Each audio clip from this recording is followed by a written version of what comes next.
want to do a reading for you today. This one's called Pain, Power, Legacy in a Quiet Transition. It is 6:14 at, I don't even know what time it is anymore. It doesn't matter. It's today. I felt drawn to do a reading, so I'm going to. So I'm going to start with the energy of Moonfire. So this is the Two of Clubs energy. It's a little bit different than traditional.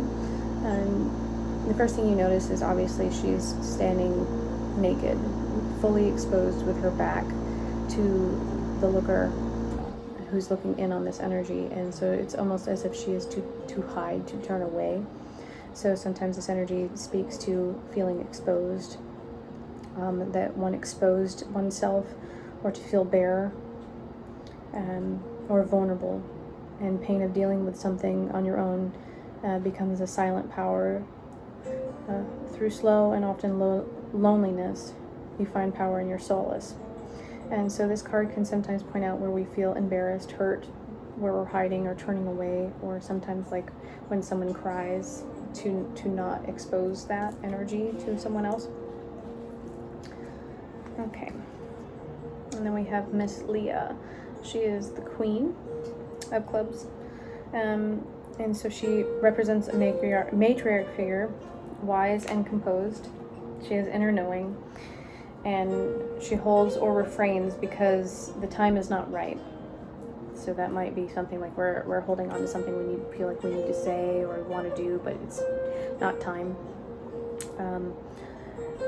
Makes me think of the Avengers movie where she wants to go eat the fruit, and they're like, don't eat it, it's not ripe, and she spends all like the 10 minutes trying to eat this fruit, and then as soon as she bites into it, she spits it out. It's not ripe. And so like, if you just listened, where are you holding back, or have you learned to be silent because it's safer than risking being wrong? Where do you not believe that you will be heard? Sometimes things we learn or come to know from experience isn't always meant to be shared, but digested and understood and implemented. So she is a symbol for power, grace, knowing, intuition, understanding, and questioning. It's good to question ourselves. Okay. So this one is the Six of Hearts. There you go. It's called the Castle. And it's sturdy but isolating. They say being isolated is our downfall, but for you, it's brought clarity and understanding. But it can lead to emotional imprisonment, a lack of trust in your emotions. It does point to nostalgia or past love or childhood, what our lives have been built upon, building walls for safety, but to keep your heart out of the ache of abandonment. It means memory, past childhood, the energy of being locked away. So ask yourself, what are we keeping kind of away from harm's way, in some kind of way, perceived harm. So 7 of Diamonds, and this is the Sword of Truth. And this brings about a challenge, a truth, or a breakthrough, and it cuts through illusions and fantasies, but it can sometimes leave a wound of harsh truth.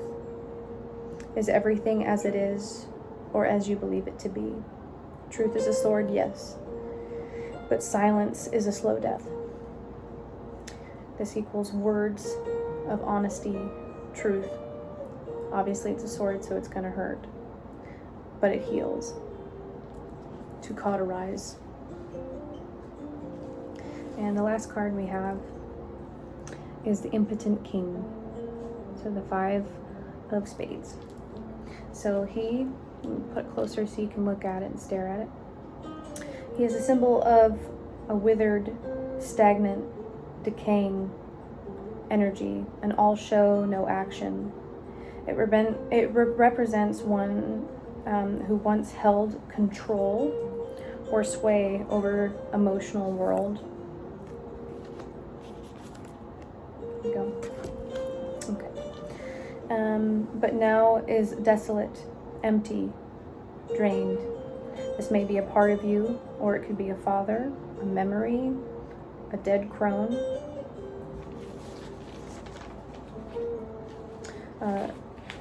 Being stuck between a place of action and inaction, of speaking or staying silent, being loyal to ghosts, honoring silence more than words, to hold a flame for others while allowing yourself to experience coldness, which this is another, see how she's bare naked, leaning against a rock, which is cold, and here's the flame on the ground, right, that she's laid out for somebody else. So the energy of all of this, or excuse me, the kings, let me go back, he has an energy of inaction. I wrote sloth, which means slow, barely, like sometimes barely noticing the action, or it's slow on purpose, like purposeful slowness. It can feel hollow, like a dead tree, right? It can feel just like nothingness, dead, rot, lack of feeling, filth is one of the words, or just the word lack.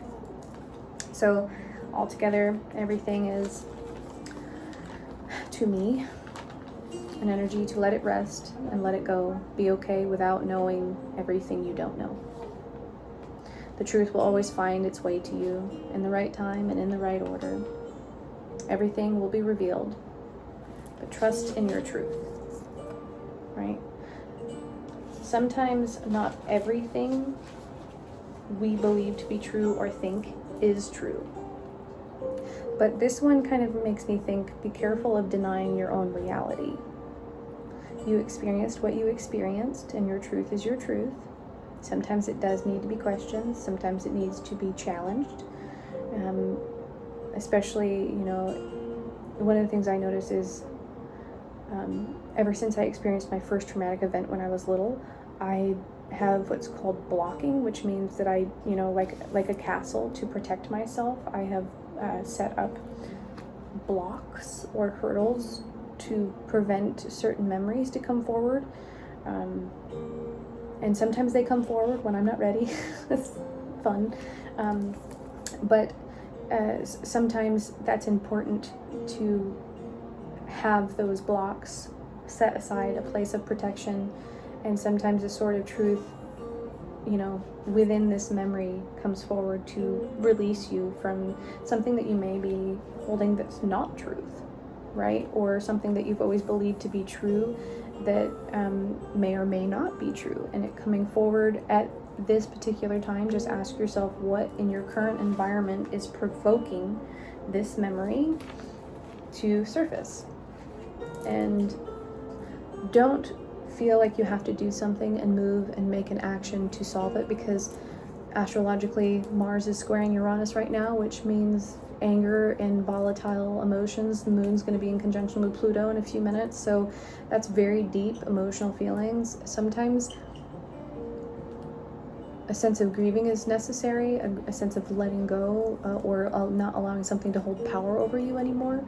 But not everything requires action. It requires the ability to sit there and think about it. Because sometimes it's the thinking that solves the problem, not the action. The action causes it to be exacerbated, and sometimes maybe what you would have done impulsively isn't what you would do if you sat there and thought about it. So I hope that helps somebody today. 911, bye!